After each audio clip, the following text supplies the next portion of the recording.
Hello, my monstrosities. Hello once again.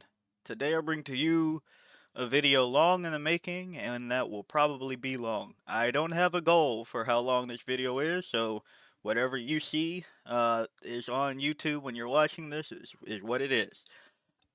This has been something I've wanted to discuss for at least a month, I want to say. But I figured I should probably wait until points come out to see if any of this changes my opinion on some things. And this was also going to be maybe 2 or 3 videos, but I might as well combine everything because at the core of it, this is going to be a video that you are 100% free to disagree, call me stupid, probably don't do that. I think YouTube automatically flags those comments or whatever, but like, this is my opinion, and opinions are like bumholes. Everybody has one. It might not be good when it's coming out. So hey, I say this more so as a let's rethink how some of these things work. There are two detachments that I want to focus on. It's Synaptic Nexus and Vanguard Onslaught. And these have been probably battling back and forth for the second favorite after Invasion Fleet. Why do I want to focus on these? Is because the way people build lists within them usually will serve the other one better. From what I've seen, unit updates and price points now with the new points, it's even better. I I'm just trying to open eyes to other possibilities because with the last uh balance data slate that actually did like legit changes, you saw units get new keywords, and that's what flips both of these on their head. Now, I can understand why you kept the list that you did in the detachments beforehand because kind of made sense to, but post keyword updates, and now that we have different points, I feel like it's worth exploring why we're bringing what we're bringing in both of these.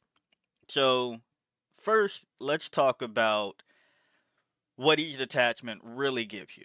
Synaptic Nexus, I've already made a video ranting about it, so I don't really need to show that same level of, I guess, attitude about it. But what seems to be going over everybody's head still, in the way I simplify it, is that Synaptic Nexus give you 1/3 of the WA each turn for 3 turns out of a max of 5. You choose when to pop them, but do you want an invuln like you get from the WA? Do you want something to help you with advances and charges like the WA? Or do you want +1 to hit in melee, like being better at melee, like the WA? That's Synaptic Nexus. Then Vanguard Onslaught has been touted as our sneaky detachment. Oh, I'm over here. Kinda hypercrypt style. And that's where I want to talk about the things that works in their counterparts. In Hypercrypt Legion and in Grey Knights, we see that if you bring big things that go up and down, it usually goes well. If it's a Dreadnought, or if it is a Catan, if it goes up and then down somewhere else, it usually will be hard to deal with. And in Synaptic Nexus, the parallel to that would be Orcs, in which I guess Warhorde more specifically, or maybe even Bully Boys because it's literally just your army roll twice. When you bring several skirmishing units, you can do better skirmishing because you are revolving around melee and skirmishes. And the flavor text of these two are, well, what shit again? Synaptic Nexus. The leader beast of these swarms act as conduits to the will of the hive mind. Irresistible imperatives lash out from them like whips that drive lesser bioforms to hurl themselves at the prey, to fight on through fatal wounds, or to attack with redoubled savagery. One of my biggest gripes with Synaptic Nexus is that people are bringing Synapse creatures that are already not going to benefit from any of the shit right here just because they want to give -1 AP to shit that has an invulnerable save. Like, that sound a little bit more angry, but just let's think about that for a second, okay? If something's going to shoot my Maliceptor or my Norn Emissary, they're making sure that they have enough AP in that weapon to do damage to my tank. Now, if a bunch of people try to poke them to death with tiny knives, it probably isn't something I'm concerned about because the Norn Emissary has a feel no pain once you get to your objective, and the Maliceptor has -1 to hit within 6 inches and -1 to wound if they're in a shittier position while they're trying to poke you. Both of them 4-up invulnerable save. Let's check. 4-up is better than a 5-up. They're not melee monsters, so I don't really want them to have 1 to hit. That's cool. They got bonus strength now from the Synapse change, but whatever, fuck it. Advance and charge. They don't have assault weapons. Don't really want them to do advancing, and again, they're not melee monsters, so I don't really want them to charge either. So it's like we're wasting like 340 points for 2 Maliceptors and like over 500. What the hell are we at now for Norns? 275. So we are at what, 550 for Norn Emissaries and then Maliceptors, just so I can -1 AP something that didn't care about that before. And then the earlier builds, you was just like, well, we can try Battle Shock. This seems to be set up for Battle Shock. But it's not. It's not. Um, Nothing here makes Battle Shock happen more often. There's a punishment for when it happens, the 1 time or the 2 times. But now you have the Neurolictor having Synapse, so you're bringing it in Synaptic Nexus now. Well, you already were, but now it makes a little bit more sense. But even then, an Invuln, Lone Op, nothing was really saving you, okay? So yeah, 1 CP every turn for your Neurolictor to do grenades. Awesome. And if they were around something with the Dirge Heart of Kharis, cool. They have a 15 points. They now have an increased chance to fail that Battle Shock. So that's just Synaptic Nexus real quick before I find myself raging on that for too long. Then we go to Vanguard Onslaught. In the early stages of an invasion, the hive mind harries and balances its foes with lightning-fast flanking attacks before encircling them for the final bloody slaughter. Vanguard Prime, ta-da-da-da-da, Death Leaper's cool. Tyranid units with this ability are eligible to charge in a turn in which they fail back. Tyranid Vanguard Invader units with this ability are eligible to charge in a turn in which they advanced. Now, prior to the keyword changes, I would not fault you for Broodlord Genestealer spam, Winged Tyranid Prime, Melee Tyranid Warriors spam, and Vanguard Onslaught because that's what it reads. That's fine. But people weren't doing anything with them here. Like, none of this was here. Every now and again, you would see the Broodlord Genestealer brick precision out something. Every now and again, you would try to surprise assault with your melee warriors because now they hit on 2s and possibly wound better. And not to say that that's not that good. It is still better, but like, you weren't doing anything with like the rest of these stratagems realistically. Like, let's be honest, you weren't spending 2 CP for your fucking Genestealers and Tyranid warriors to reactive move. You weren't doing it because that's steep, and I don't blame you because I don't give a fuck. Those are skirmish units. That's the whole point. If they trade out, they trade out. And I wasn't about to spend 2 CP for them to not possibly be in a trading position. I want things to open things up. I also wasn't spending. I wasn't, and I've seen many others. But if you were different, let me know if you're built different like that. You weren't spending a CP to keep those again expendable units alive by low knopping that unit, and you weren't picking them up and putting them down because it's hard to charge from that position because neither of them have deep strike. Neither one of those units have deep strike. One of them were already a scout. So you didn't want to put yourself in a 9-inch charge position when you have advance and charge, because 9 times out of 10, you would be better walking it down the side where you want it to go with your advance and charge than picking them up and putting them on the end of the board. So that's just a quick overview of my feelings towards Vanguard Onslaught. And I've talked about how this is one of my favorites, and it has been for a while, but for very different reasons than what people are bringing. With the points changes, let me just highlight just something, okay? Von Ryan's Leapers are now 70 for 3. Winged Hive Tyrant 200. Lictor went up to 60. We know how I feel about Lictors. Single Power 4, 40. You're not bringing 01 Iron Current Effects in realistically either of these detachments, but that's that, okay? Just quickly, Broodlord is 80 points. That's 10 more points than 3 Von Ryan Sleepers, okay?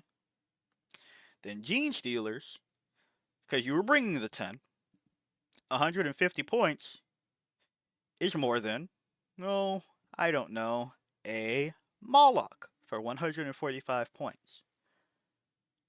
For the points that you were bringing, one unit of Broodlord Gene Stealers, you could have a Moloch and Von Ryan's Leapers. And you go, but come on now, they weren't going to do damage. Guess what? Your Gene Stealer, your whole little thing with the Broodlord Gene Stealers, let's be honest about how much damage they were actually doing. Okay? Now I know there's tons of sheets out there for like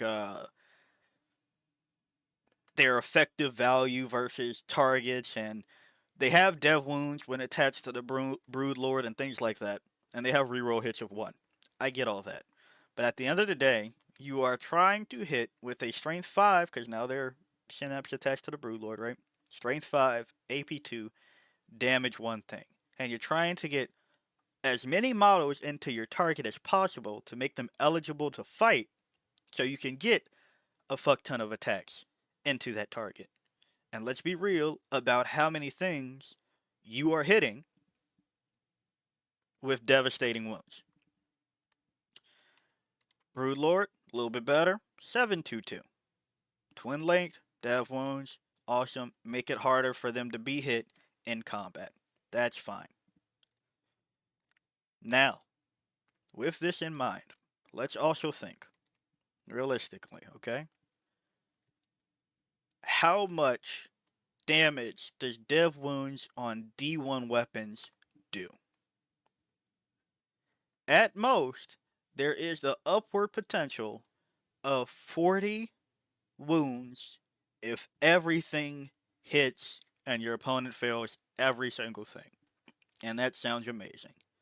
But you are still using a T4 5-up save, and it's not changing, 2 wound model to get there. Flamers, blast, whatever it is, your Gene Stealers weren't getting to these points, and that's been the biggest thing about Vanguard Onslaught since everybody's tried to use it, is that, wait, I just fall over and die. It's different Unending Swarm because you just Try to score as many points as you can, doing whatever tricks you can, maybe skirmish out a unit or two, but you have no punching power. So that's always been one of the biggest things. Unless just melee warriors, now they get sustained from their Tyranid Prime. Okay? So the sky's the limit on damage, especially when you can reroll hits of 1 and its twin length. But again, we're talking about 6 models at 5, 4, 3, no invulnerable save. Most things in the game are equipped to be able to handle T5 and T4. That's Vanguard that you were not keeping safe. 150 points, and admittedly, Winged Tyranid Prime is cheaper by 5 points than 3 Von Ryan's Leapers. But, let me tell you about units that are Vanguard Invader that do what we used to do in other detachments. Gargoyles. I'm not saying that I love their price point, but for locking things down while you get to play the game, we did Gargoyle Jail in Invasion Fleet. Gargoyle Jail with Deep Strike should be happening in Vanguard Onslaught, where, with Heated Broods, they can come in a turn earlier. Turn 1, you can Deep Strike a line of Gargoyles into the back and keep your opponent there. Turn 1. There was no way to do it in Invasion Fleet, and we did it turn 1. Or sorry, in turn 2. But Gargoyles, you can do it turn 1. 85 points, 10. Now, 170 points for just keeping your opponent back. Hey, it's up to what you want to spend. Some people say, like, that's amazing. I'd say it's good when you know what you're doing, and for certain matchups. But, like, if we want to talk about Gargoyle Jail the same way, like, Space Wolf Jail happens, turn 1, 2 units of, and it says units. It doesn't say how many models. It says up to 2 Vanguard Invader units from your army that are in reserves. Until the end of the phase, for the purposes of setting up those selected units on the battlefield, treat the current battle round number as being one higher than it actually is. Turn 1, you can have 40 gargoyles in your opponent's face, keeping them back. Now, I still like Hormagaunts in Vanguard Onslaught because they already have advance in charge as a rule. Now they gain access to fallback in charge, which means you can do... Well, we'll get to that. But keep in mind, fallback in charge for everybody. Okay? Gargoyles. That's number 1. But again, if we're talking about keeping your opponent in their deployment zone so you can play the game with cheaper units, now Von Ryan's Leapers are even cheaper. For 6 models, 150 points, they have Fights First, Infiltrator Stealth, Free Heroic Intervention, and an Invulnerable Save. I don't want to hear anybody that is so super high on screening out with Infiltrators tell me that Von Ryan's Leapers are just not worth consideration, that is. Right? These things are sleeper. The same way that everybody wants the fucking Lictors to be sleeper. I hate Lictors.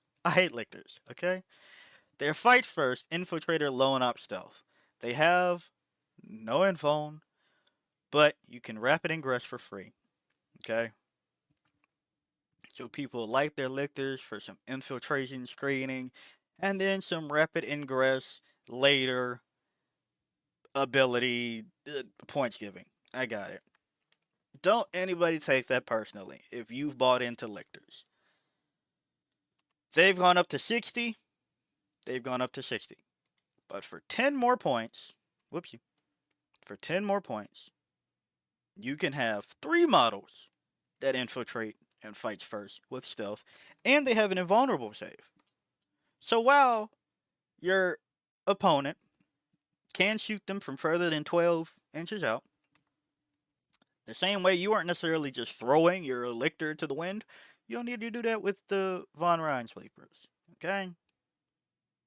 Now, you're not here for damage, but 3 models with 6 attacks each, hitting on 3s at 511 is just straight up more damage than 1 model with 6 attacks hitting for 722. I guess depending on target, there is that truth, right? Hitting on 2s. I think I accidentally said hitting on 3s. But okay, take that out. Rapid Ingress for free doesn't have Deep Strike. You still have to take it on the board edge. Von Ryan Sleepers, Heroic Intervention for 0 CP, even if somebody else did that, you are blocking whatever you don't want to be tied up by. The other thing about Vanguard Onslaught that has always been a complaint with this easy fix in front of us, I guess it's not that easy of a fix, but it's like you just get punched in the mouth. Melee armies are better at meleeing than you, and once they are where they want to be, you're fucked. Okay? However, we can avoid that. Kind of. And I think we should just be taking Von Ryan's Leapers in more detachments. Like, another one that I am interested in taking them is Assimilation Swarm. Obviously, because they're 3 wound infantry models that can regenerate one at a time, Heroic Intervention for free. And there's a enhancement to Heroic Intervention for free, so you could just kind of get fights first wherever the fuck you want. I guess not fight first, but you can intervene wherever the fuck you want, so something else doesn't get hit by something you don't want it to get hit by. So Von Ryan's Leapers screen that out for you and just let you kind of play the game with a little bit of a buffer. So going back, we have the possibility of upwards of 40 gargoyles, keeping our opponent in their deployment zone, especially if you go first. If you go first, it's fucked. You win. Like, it's just fucked. But then after they get past all the gargoyles, who cares if you can't revive them like you can in Invasion Fleet? Who cares if you can't revive them like you could in Unending Swarm? I get that's a big part of it, but you are slowing people the fuck down with gargoyles.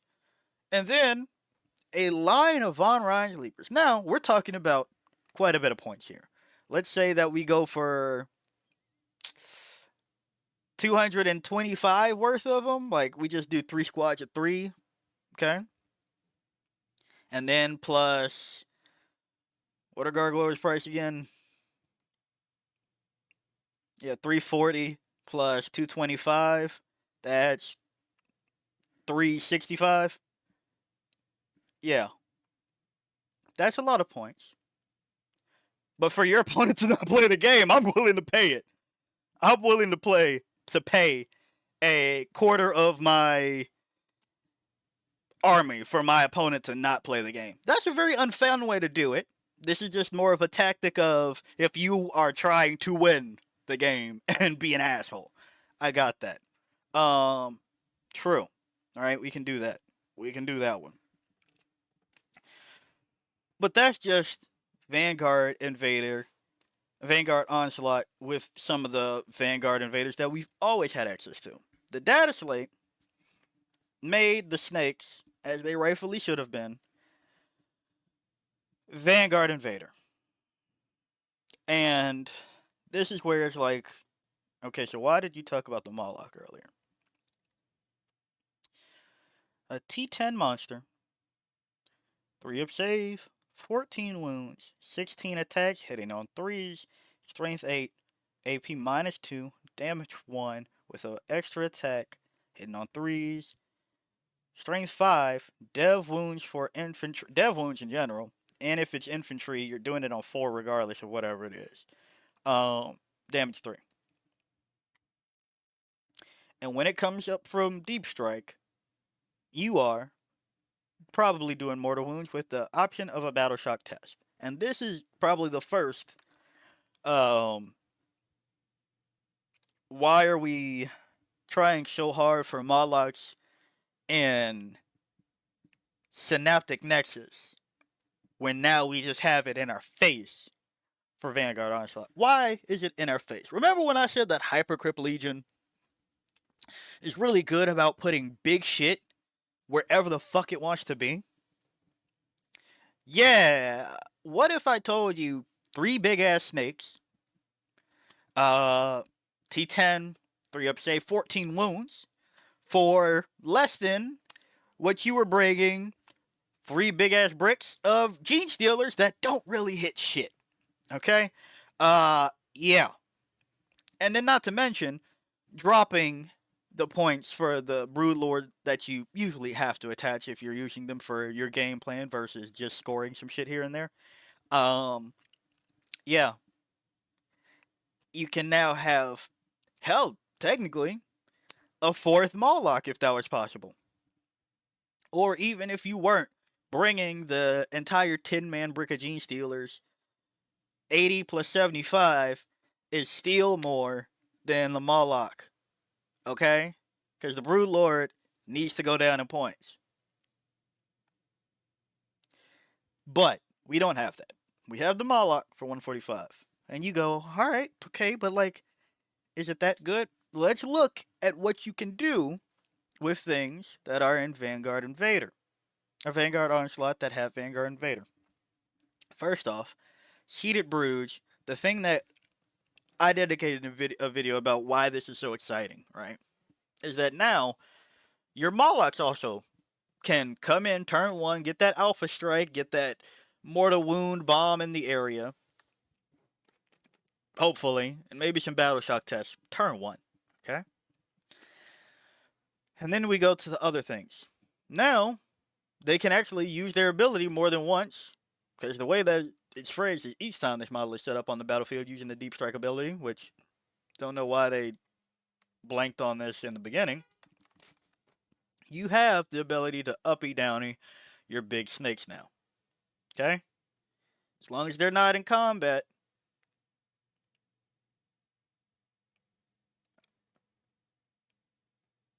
Sorry, 3 inches away from all enemy units. I'm like, no, I'm definitely missing something. But yeah, 3 inches away. You can uppy downy your big things the same way that people were doing with Catans. And you go, well, yeah, Catans are super hard to get rid of, though. But they can only bring one of those. Like, each of each one, right? And they're 295 points, 285 points. And I guess Deceiver is like 265 or something. But for the price of 2 of them, going to the 290, 185, 285, you can once again bring 2 Molochs.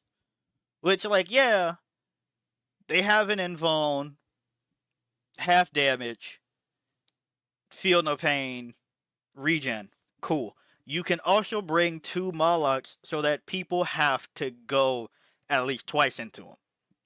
Right? And I'm not saying you stop at 2 Molochs. I'm just doing literally point-to-point math on that. And you go, but like, you can't really just do point-to-point math because it's different armies entirely. There's different internal balance. 100% agree. You are correct in that. But let's think about what works in other ones and replicate it sometimes. Because obviously, if Grey Knights could do it, catch on to it, like, man, we just bring big things. And Hypercrypt was bringing big things. I think we should bring big things. We can do it too. Now, we see it happen kind of with Chaos Demons, but their shit cost a little bit, like a little bit much, and I don't know. They need some extra help over there. I don't know. I don't really know what's going on too tough. I've tried to figure it out. People are like, man, if you can't roll 4-ups, you're fucked. And I'm like, all right, fair. So that's just thing number 1. But the other thing about how I talked about what you're not using to keep your shit safe, that now you can like really think about. If I bring, okay, let's just go back to the Moloch. If I bring One model, that is T10, 3 up save, 14 wounds. It is only a melee monster. It now has a 10-inch advance and charge. Okay. I'm keeping that sucker safe. I don't know why I keep going to that one. Sorry. By low knopping 18 inches out, whatever I don't think I'm targeting in the immediate future after it comes back. This used to be 12, but they changed all the low up ability, all the low up strats to 18 inches out. Now they don't have loan up, so you can't go down to 6 inches. That's fine. But one Vanguard Invader unit, okay? We're talking about having a monster you can set up on the board outside of 18 inches. Deep striking, whatever it may be. It got set up on the board outside of 18 inches. Somewhere to where you want it to go. Because the things that are going to try to shoot this thing are probably going to have higher than T10 weapons, which is usually attached to like tanks. We don't talk about Eldar. They just get fucking bright lances on whatever the fuck they want. So like, except that, right? But things that aren't going to be immediately in your face when they have weapons like that.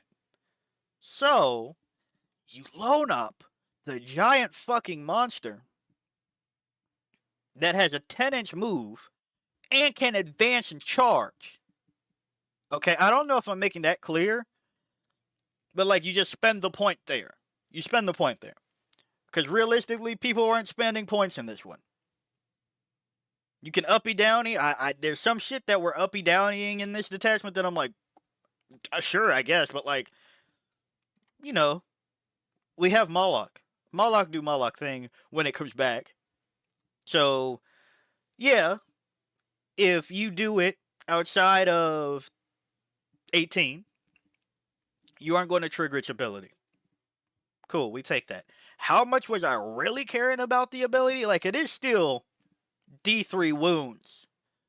And if I get really lucky, it's 3 and a battle shock test. Which goes to why I don't see why we tried so hard in Synaptic Nexus to like double that wound bomb thing.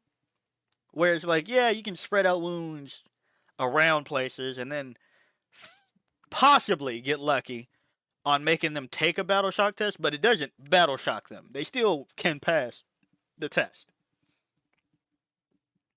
And then I can't uppy downy again because I'm not in Vanguard Onslaught. So, T10 monster, 10-inch move, advance and charge is scary, right? So that's a 16-inch max on the advance, right? And then charge for upwards to 12. So that's 28-inch threat range while we're talking about low knopping at 18. And then you could get it into whatever the fuck you want while somebody figures out how to stop your giant snakes from eating all your tiny units. So that's that. And surprise assault. I know a lot of people are like, yeah, I guess I take it sometimes and it helps sometimes. But now we're talking about, instead of making, where are we at? Alright, sorry. Gotta put the keyword on for them to get it. Instead of talking about, Vanguard warriors, Tyranid warriors that are hitting on 2s now, rerolling 1s for strength 6. Okay? We're talking about 16 attacks, hitting on 2s, possibly wounding even further on strength 8. But strength 9 if you found some synapse somewhere. And then the other unit that we like to bring in this one, we usually put hunting grounds on her. Neurotyrant. Okay? If you take your Moloch and loan up it somewhere within 18 inches of your Neurotyrant, you put your Neuroloid on the Neurotyrant, Now we're talking about 16 attacks, strength 9. You use the stratagem, hitting on 2s, damaging damaging with 1 apiece, AP minus 2, 3 with the Distensible Jaw. So, same as damage number there, but a lot more likely to kill shit.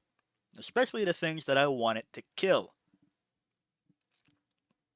You already bring in the Neurotyrant and Zoanthropes in this detachment because that's another one you can uppy downy because now it becomes an infantry unit with the Zoanthropes attached. So, we go with that. Okay? We got that? Let's talk about the other snake really quickly. That people seem to not want to bring.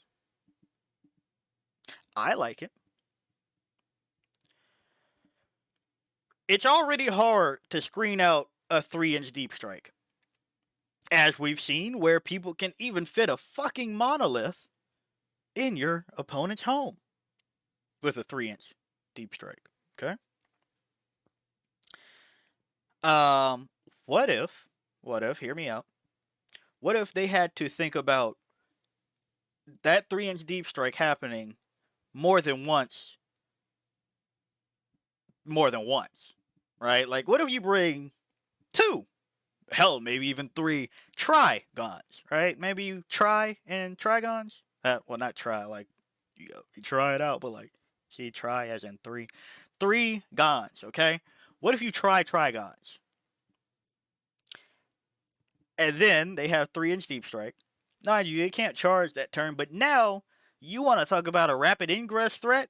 I'm willing to spend a CP on a Trigon with a 3-inch deep strike over than I am a free rapid ingress for a fucking Lictor with Lone Up. That's me. That's me. I understand I'm alone in that one. I understand. But anybody could tell you, your opponent will start to worry about how to screen out a Trigon. 3 inches of a monster that now, if it's in your back line, it is fucking shit up. Okay? 12 attacks, strength 9, AP 2, damage 3. Ranged weapon if you really want to do something. And again, going back to maybe we loan up this shit. Okay? 10-inch move, T10. Strength 9. 10, again, going back to if you can find some Synapse, Neurotyrant, Deep Strike next to the Winged Hive Tyrant who came down in points, like 10 more points too, whatever it may be. If you need it, hitting on 2s, and maybe if you got lucky, since we apparently have faith about proccing Battle Shock test and getting them failed, might as well do it with Surprise Assault and be +1 to wound against whatever, right? Bring the Trigon up for 170 points. That's still cheaper than the entire brick of melee warriors with Wing Tyranid Prime or Gene Stealers with the Broodlord. You're not bringing it. And I don't really want to go to, like, see? Somebody that's good at the game did it, but let's look back several months ago before we had a dry streak of Vanguard Onslaught getting the dub. That sounds worse. Like, I don't want to discourage the placings of what everybody else has done, but from taking it home, it's been 4 months, close to 4 months, okay? And it's back here. You tell me how many. Do you see these bricks of these damn skirmishing units of fucking Gene Stealers and Tyranid Warriors? No. Very simply, 2 Molochs and a Trigon. And I'm pretty sure this was before the change. Was this before the change? The only thing he was uppy downing really must have been the Neurotyrant and the Zoanthropes.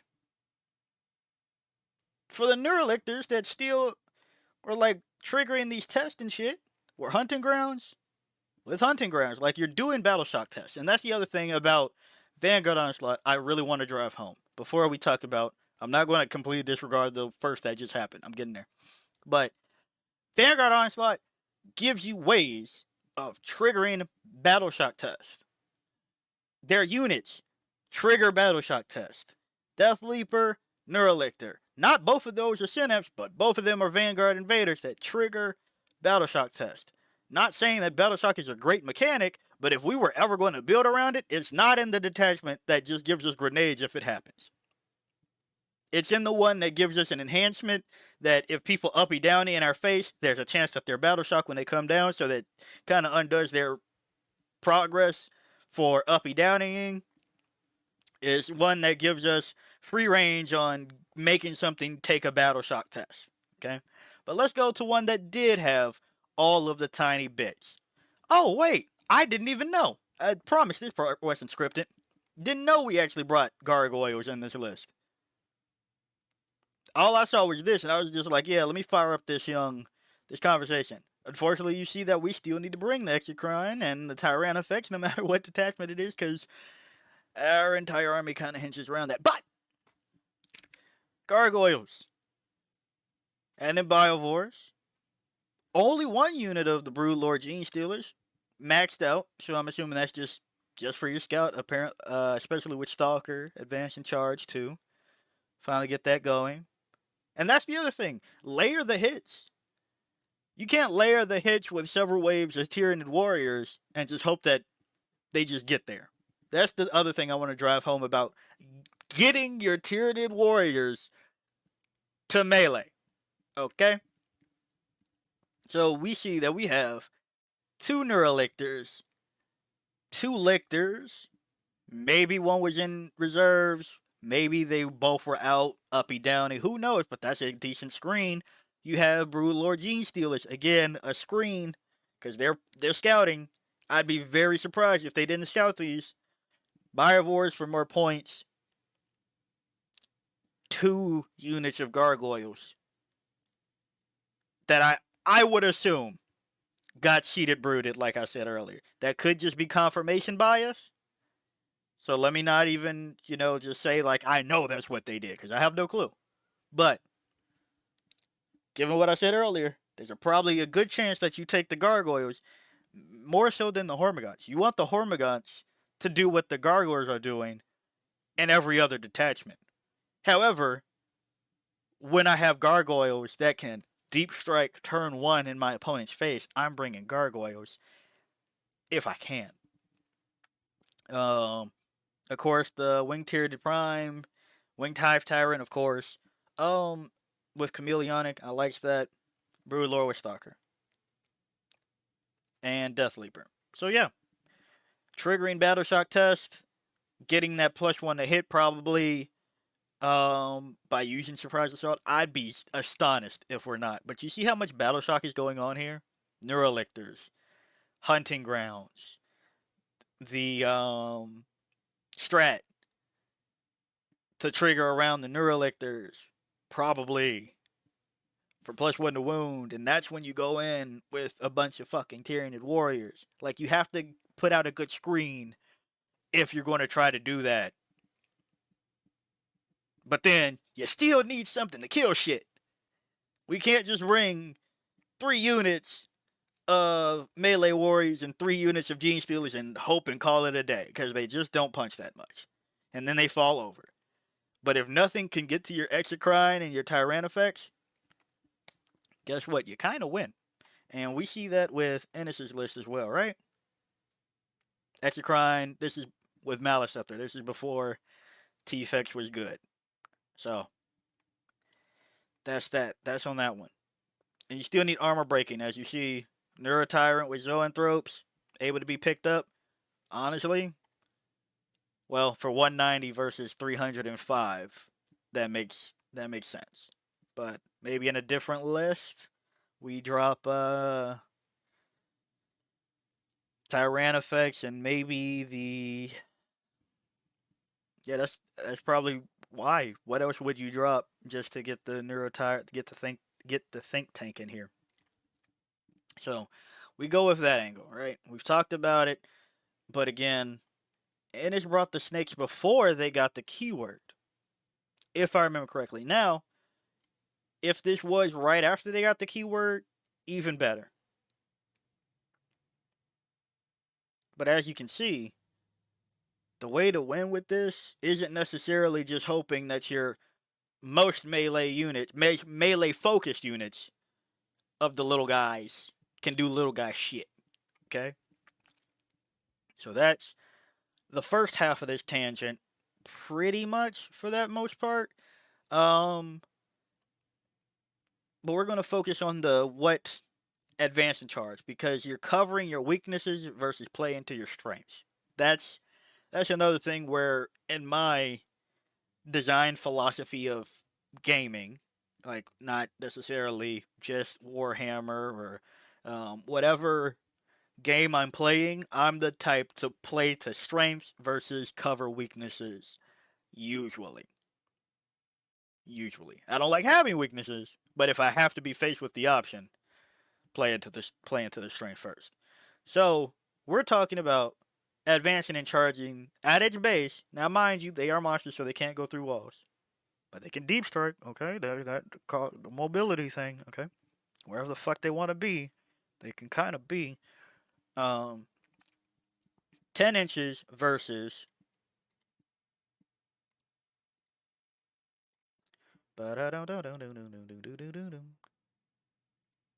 6 inches. And I get it. You can leapfrog with the Winged Tyranid Prime. But at its core, you are asking me if I can advance and charge 6 models or 7 models, moving at somewhere around movement 6 inches, advance and charge them to actually get to the fight. They get overwatched and it's fucked. Okay? Let's think about that too. Let's think about the things that people can put in play so that your little shits aren't getting there. If you get overwatched, more than likely, whatever is overwatching you has the way to deal with T5 and T4. Okay? Getting overwatched doesn't really happen too much to things that are T10. Like, last I checked, there's no T12 flamer. Somebody please correct me if I'm wrong, and there's something that I need to be more scared of than I thought about, but, like, let's be real here. Or things that are dumping fire overwatch on these units while they're advancing and charging or whatever. Even if they're like, alright, yeah, I got a bunch of strength 7, but like I got a fuck ton of it, so you'll have to take saves. You still have to get that wound, right? Like you've already managed to roll the 6s to get like the hits. You still got to do the wounds. You're not getting overwatched. You're getting to wherever you want to go, kind of without worry, because you have the giant snakes. So 3 Trigon, 3 Molochs, and some screens with gargoyles and Von Ryan's Leapers. Send it. And if I completely sent you off, feel free to curse me out in the comments below. Feel free to be like, you motherfucker, it did not work. They beat my ass. Feel free. But let's go back to Synaptic Nexus, which apparently I really want to talk about because I keep clicking it. Well, I do want to talk about it, but yeah. Now, everything I just said about Vanguard Onslaught, unlearn it. Unlearn it. Right? Well, not really. But now, the other thing that happened, and that's later, is while the snakes got Vanguard Invader, the Warriors have always been Synapse, so that's one of my peeves. But the Brew Lord got Synapse, making it a Synapse unit. One attached to the Gene Stealers. Okay? They already hit on 2s. They already have a 5-up invulnerable save. But if you add 1 to advance and charge rolls made for this unit, and a turn that they scout, +1 to charge is going to help you more. I take that back. It's going to give you the option more. Why is that? Well, first let's think. I've already scouted them out, and I have nothing else to do with them in Synaptic Nexus per se. Okay? I now have access to all of these things, such as once I've scouted them, we can already get to a point in which whatever I'm facing has to deal with me. Advance and charge does sound good and appealing to a scouting out unit. And I'm not even going to say that it's not still viable there. However, you can deliver more with the Brood Lord and Gene Stealers in Synaptic Nexus when you are maybe using a CP to make it so that they have +1 to their charge roll in that turn, while carrying something like the Dirge Heart of Karis or Psychostatic Disruption. So Brood Lord and Gene Stealers is one that I'm perfectly fine with being in either detachment when I see it, but you can't buy into it too heavy because it is not going to help that much. They already hit on 2s, so +1 to hit is bum. They already have 5 up invulnerable save. To which this goes to what the other strength of Synaptic Nexus is. I know I've talked so much dog water about this detachment, and I still agree. However, when you have a detachment in which if something isn't benefiting from the thing that you want at the moment, having the option with Imperative Dominance to switch that gives you a bit more play so you don't feel as bad with it. So one turn, everybody has that 1 to advance and charge, and again, it's what you can take with them on top of that. Now, my Hormagaunts have something that can like keep up with them to give them the synapse around them for 5 up invulnerable save, +1 to advance and charge, and they can already advance and charge, add 1 to their hit roll. So I would like Brood Lord Gene Stealers in this more so as a mechanism to buff everything, as we see the leader beast of the swarm act as conduits to the will of the hive mind. If you still want to throw them in Vanguard Onslaught, fine. Perfectly fine. As long as you are still, if you're not relying on them, okay? I get it that it's tasty to have kind of the way I've talked about Von Ryan's Leapers, just setting up the screen,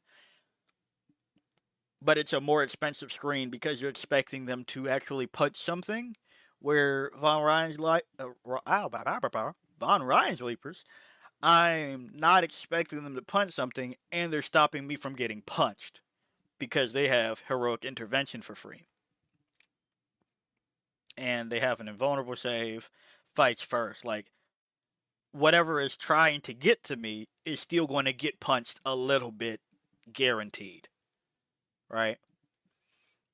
Here, maybe I want to lower the leadership so I can do the funny things like have the Neurolictor around and +1 to wound, and then now my squad of fuck it, let's just say still just the Brood Lord Gene Stealers that had +1 to charge, got in there, +1 to wound, they're re-rolling. You know, like that's where we're going with it. Psychostatic Disruption doesn't get enough love, but if you have a Biovore screening out your backfield, like your home field, your baby boys, what if you have Psychostatic Disruption on an entire different flank before anybody could get there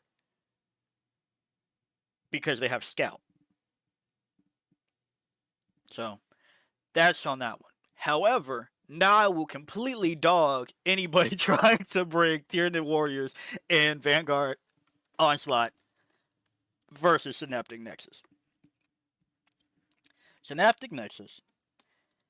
One turn, your melee warriors will have a 5-up invulnerable save. One turn, they will have +1 to advance and charge rolls. One turn, they will have +1 to hit. So, and then you can interact with whichever ones you feel you need most in that time, because again, you can switch that for that unit, right? Your melee warriors don't have an invuln. So when I talk about getting them delivered to their spot and how this is 1/3 of a WA, orcs, especially outside of Bully Boys, you know that they have their go phase. They have primed themselves to set themselves up so that next turn they can advance and charge. They have a 5-up invuln when you're about to hit them, and then they could hit you really good, okay? You have to think about these steps the same way with Synaptic Nexus. If my first turn, it doesn't look like my Tyranid warriors that I've brought are in any danger of getting punched, really, I don't need the invulnerable save that time. Maybe that one, maybe that turn be the advance and charge rolls. That way, maybe one squad that did get into range, that didn't necessarily need to advance, can charge onto somebody a little bit better, and everybody else can scale up quicker with the +1 to advance. And then next turn, I turn on the 5-up invulnerable save if I've exposed something, but I'm not ready to just pop my go turn. And then on the other turn, when everybody's stuck in, whatever it is, I have my entire units, all of my melee warrior units, because they're Synapse, so they're within Synapse range for this stuff, +1 to hit roll, rerolling ones, twin linked. Yeah. You could do that angle instead, because that's just what this detachment has made. This detachment has made the WA. You can just play Orky style with this in mind now. I would like to see more melee warriors here, as opposed to Maliceptor and Norns. And why would I ever want to see Maliceptors and Norns in Vanguard Onslaught? Well, I have a secret. I've may have said some things jokingly to see if maybe, when you do that thing where you're like, nobody's that stupid to do it, right? Just to see like what the temperature of that take is. So hearing other people go like, no, that's not stupid. No, actually, now that you mention it, maybe you're stupid for laughing about that. So then you feel better with your original take. I've definitely done this, okay? Vanguard Onslaught questing tendrils. Everybody gets option to fall back and charge. What if, with the Hormigons that you were taking, with the Gene Stealers that have gotten tied up with the Von Ryan's Leapers, whatever it may be that is in there, you get them in there, and they are able to fall back out of combat and then charge back in. But why would you want them to fall back? Do you want the charge for the fight first again? What if there was blast weapons with their entire army is really good at halving that you punch them in the fucking mouth with, and then charge maybe another unit or that one unit if you didn't finish off the job, okay? So that's why I would want Maliceptors and Norns in Vanguard Onslaught. Namely, the Norn Emissary, because it does have a 2d6 blast weapon, okay? It does have that. That, in other terms, it's not that good. It's usually not, but if I'm already getting them stuck in, because I want everything in this thing to be a little bit engaged in combat. 18 inches, close range. 2d6, hitting on 2, 621, blast psychic. And I don't want to hear anybody talk about 621 not hitting shit because we're talking about putting in fucking melee warriors and gene stealers into this detachment nonstop. So if you tell me that that's not a decent price point here, I don't want to hear it somewhere else. Okay? Or nice price point, damage point, whatever. And then outside of that, you have the Melta access that, again, it's not the best, it's not the worst, and you do have a precision attack, but we don't talk about it. Unless something got exocrined. And then maybe we can talk about that. But, like, let's be real. The setup, taking exocrines, maleceptors, Norn emissaries, to give you something sturdy to withstand the detachment. I get it, Norns are pricey. That's true. You also, now, again, have access to something in Vanguard Onslaught that you can definitely call me heretical for thinking this. Vanguard Onslaught, Seated Brutes. One Tyranids unit from your army that is in reserves. This doesn't have to be the Gargoyle Alpha Strike. This could even be turn 2 after you tie people up so you know that your Norn can get to where it wants to be. Or turn 1, you've screened it out with the Von Rhein's Leapers. You are able to deploy your Norn off the edge to one of those side objectives, those side objective markers, and just get on there and start earning points. Okay?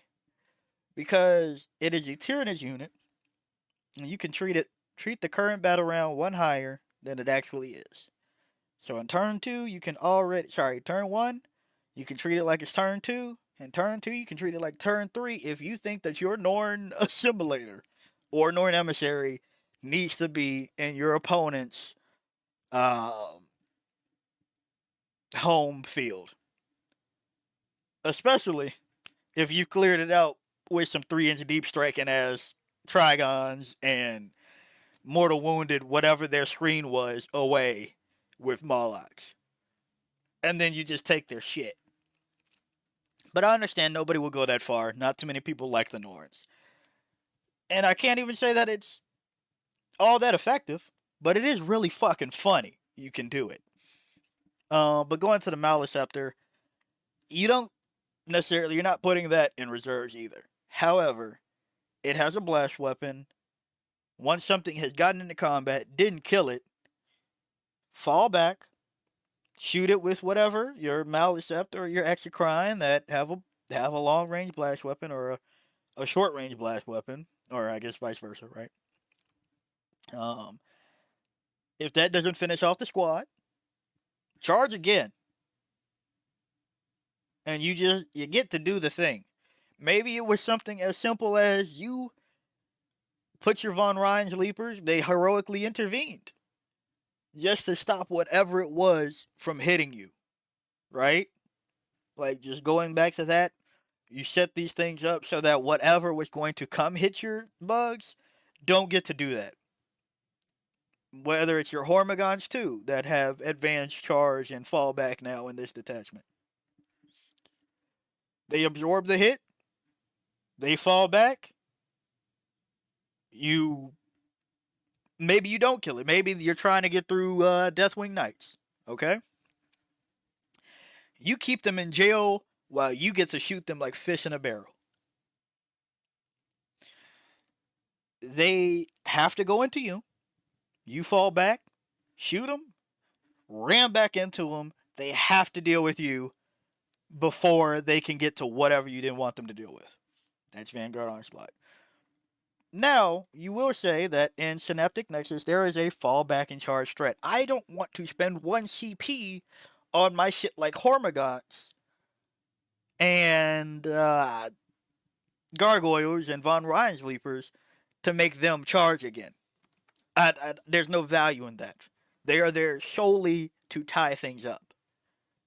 However, I might do that for my Tyranid warriors that are having trouble chunking out the unit that I'm just trying to put a lot of attacks in. I might do that for my Exocrine that I want to get out of combat. Unless somebody else come into combat, but, after I shoot them with my Exocrine. That's where that is. Synaptic channeling, don't worry about it. Smothering Shadow, please stop worrying about this fucking stratagem. At best, it's 6 mortal wounds. Now, mind you, that'll take out some models. But fuck, we have invested too much in that one. And Reinforced Hive Node. Remember when I said that you want to get your fucking melee warriors up the board? And that there's really no reason to invest on Reinforced Hive Node on shit that has a 4-up invulnerable save, given what's probably shooting them? Yeah. This is for your melee warriors. This is for the shit that does not have an invulnerable save, that you weren't going to spend 2 CP to make sure that they don't get engaged on, or 1 CP to loan up because they're probably already in the danger zone. This is for that shit where people think, oh, I could just use my 5-1-1, my 6-1-1 flamer on this squad. Overwatch, well, I guess not Overwatch, but whatever, excluding Overwatch. My tiny shit that was just going to take care of this unit for me. On a turn that you haven't given them a 5-up invulnerable save. Maybe this is the turn that you're trying to advance them up. And you've exposed 1 unit to some firing lane that you were like, no, if they fire on me, they're not going to have as easy a time as they think because I have reinforced that hive node. Now, again, this does not apply most of the time to the Broodlord and Gene Stealers. It doesn't. It doesn't. But let's look at the things that it does apply to, okay? Doesn't apply to them. 4-up invulnerable save. You're taking a 4-up invulnerable save no matter what you do here. You're not bringing this. Tervagon does not have an invulnerable save. Does have a lot of bulk. Can have synaptic control on her. And is a melee unit. Even if you did bring the Termagants with her, she's a melee unit. Swarmlord, invulnerable save. Hive Tyrant, invulnerable save. Wing Tyranid Prime, you're bringing it for the melee warriors. Right? Maleceptor, 4-up invulnerable save. Invulnerable save. No invulnerable save. That again, I'm heretical and that I'm not saying it's good. I'm not saying it's good. And I'm not really saying it's all great for the points. But it's funny. You can do it. And this is the detachment to bring the assimilator if you were going to. Maybe Crusher Stampede 2. But primarily here so you can give an invulnerable save. And minus AP on things that don't have invulnerable saves. We're wasting this stratagem on shit that was going to survive whatever anyway. Like, it is a difference between rolling 3s and 4s. But the things that are going into these things, they're bringing high AP. We're looking at AP minus 3, AP minus 4, that is still going to put me on my invulnerable save. If I subtract 1 AP from it. And have cover. Like, it's not, if one of those goes through, it's fucking cooked anyway. Meanwhile, the annoying shit, we know how annoying Armor of Contempt is on shit that you don't expect somebody on the other side to give that much of a fuck about. I know Space Marine players love to cry wolf that, oh, none of our units are viable ever, at all, ever, no matter what flavor of Space Marine they are. But Armor of Contempt is really fucking annoying, yeah? This is your Armor of Contempt for your little shit that does not have an invulnerable save. People will tell you that the Neurolictor is surprisingly beefy because it has an invulnerable save. They will probably say the same thing about Von Ryan's Leapers and Vanguard Onslaught. Because it has an invulnerable save. because they have an invulnerable save. Reinforced Hive node your melee warriors and just give them a win while they're plus wanting to hit or that charge roll time. Maybe you feel that, yeah, you didn't need to advance, you gave them the charge on this one. And then they got stuck in or whatever. -1 AP on that. Save them for that. Save this on them. Because realistically, if you are 18 inches out, trying to loan up them, advancing and charging, you're still probably not getting there. You move 6, you got the max advance for another 6, you still aren't closing that 18-inch gap without a pretty solid charge roll for all of your models to get in there, right? Like, come on now. However,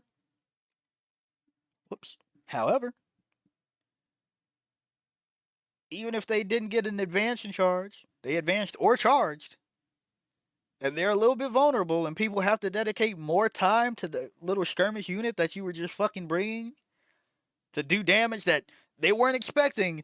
They don't expect the same fucking orc wall to happen in their fucking face one turn, where it's just like, wait, what do you mean 3 units of melee warriors are activating, hitting on 2s, re-rolling 1s, and re-rolling all wounds? What the fuck do you mean that they're activating right now? There you go. That's the other one. That's like the pet peeve. Now, sure, you can still have a Maliceptor in here because they get stuck in a little bit more because they're close range, but they're still blast weapons.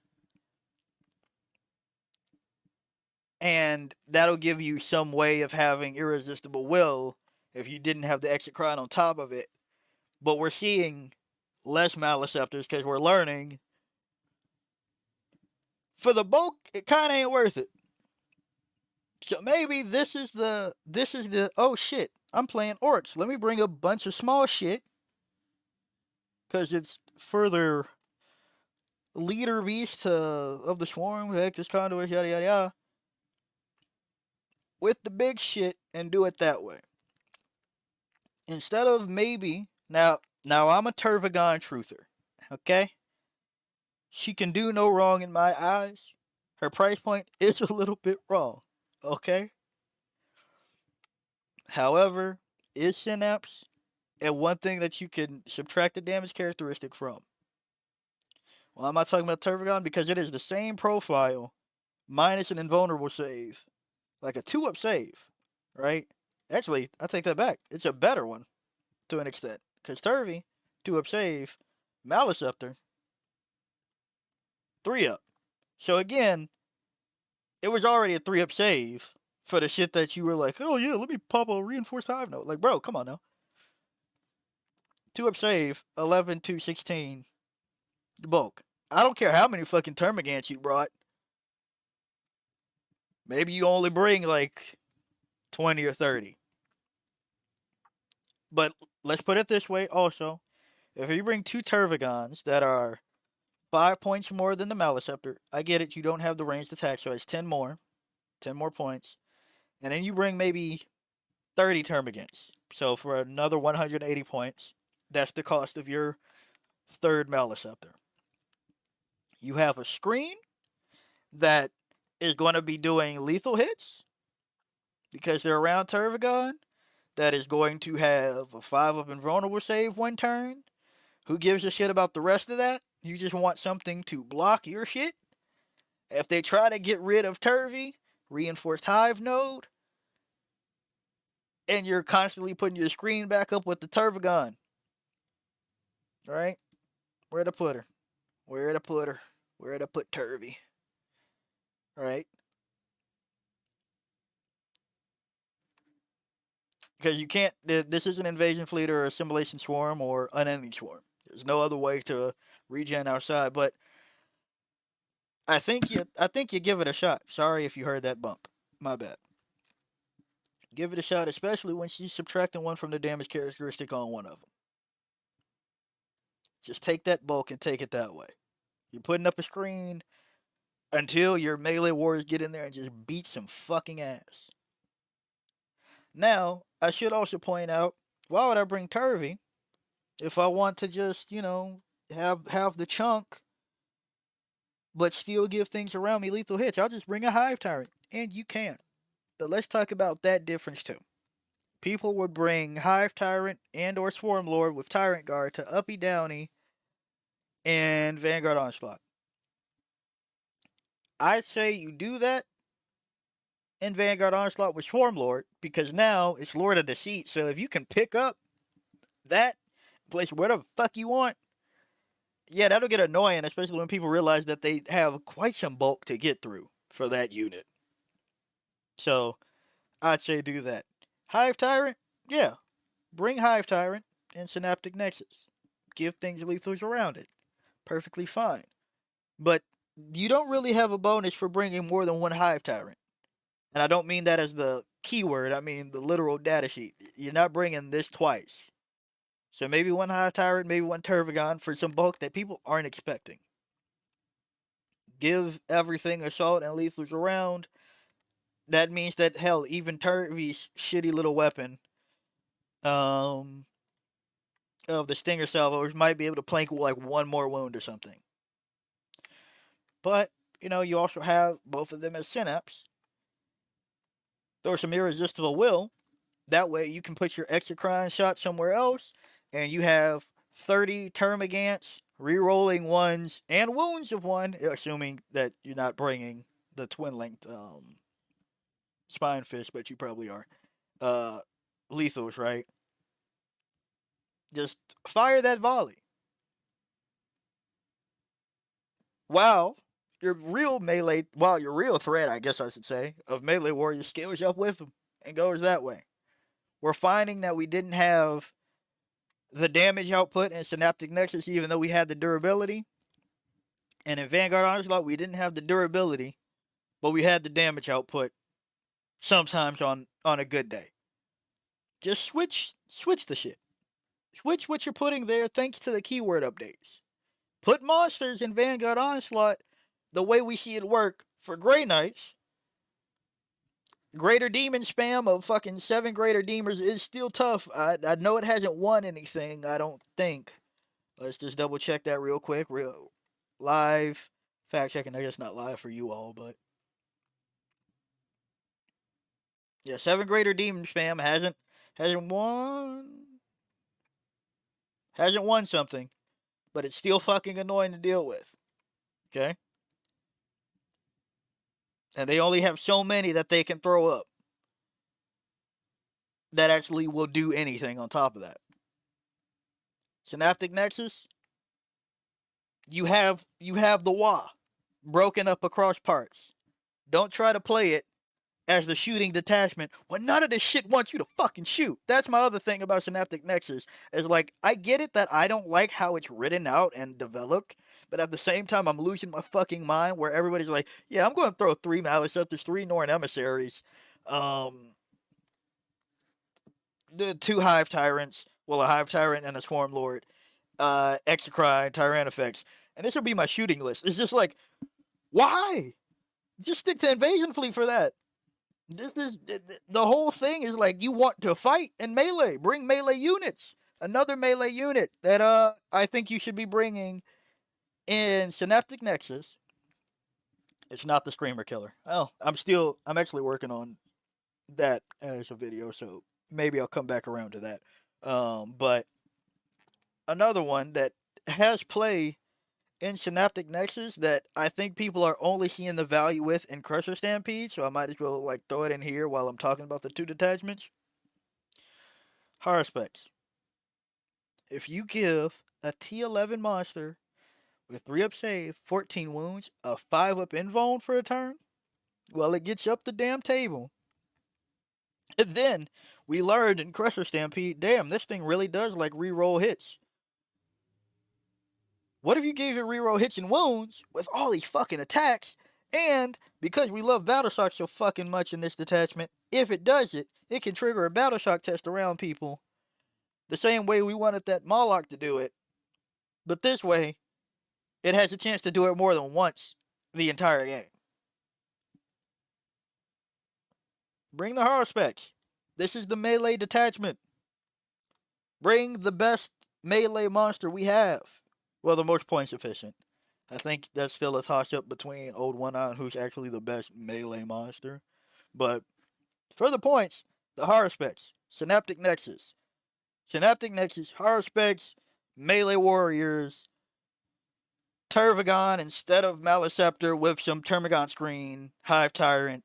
I don't know what points we're at. I didn't really build out the list in trying to think about this, but the play is here. The play is here. The play is here. Instead of trying to make Synaptic Nexus Moloch spam because there's a chance on a 5-up they have to take a test that they might fail, and then Mortal Wound Bomb, instead of throwing those Molochs in Vanguard Onslaught where they can be lone up, T10, 10-inch move, advancing and charging. And before I wrap this up, let me check all of my notes, because I had like 2 separate notepads, and I think I hit everything. Oh, I guess I should also note a thing that I tried that didn't work. Quite frankly, I was hopeful that Vanguard Onslaught, if you... I'm high on aircraft, I'm not gonna lie. I guess not high on them. I'm hopeful. So, like, I was like, well, if Skari can put a Void Raven bomber in Drukari and everybody found out that that wasn't too bad, maybe lone opping 611 2d6 flamer with, you know, anti-vehicle and maybe some other things won't be too bad. Hive prone in Vanguard Onslaught. I knew it wasn't going to be great in this detachment. I knew it wasn't going to be great. You could try it if you still want to, but word from the unwise. Maybe not. Maybe not. And I guess that's my notes from Vanguard Onslaught is what you want from Synaptic Nexus. Let's see, the Parallel Synaptic Nexus is what you want from Vanguard. Make sure I hit everything. Melee Warriors, Exocrine, because melee strat.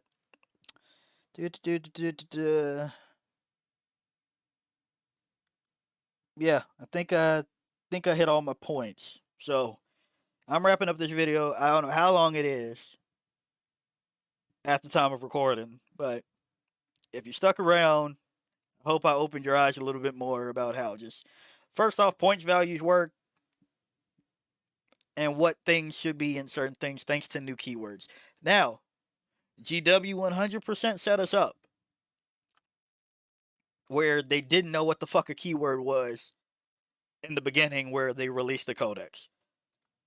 But at the same time, nobody kind of re-explored those options now that they fixed the keyword. So, yeah, let's do that. Yeah, if you like the video, like it. Got a comment for me, comment. We'll end it on this screen, sure. Got a comment for me, comment. And until next time, peace out, my monstrosities.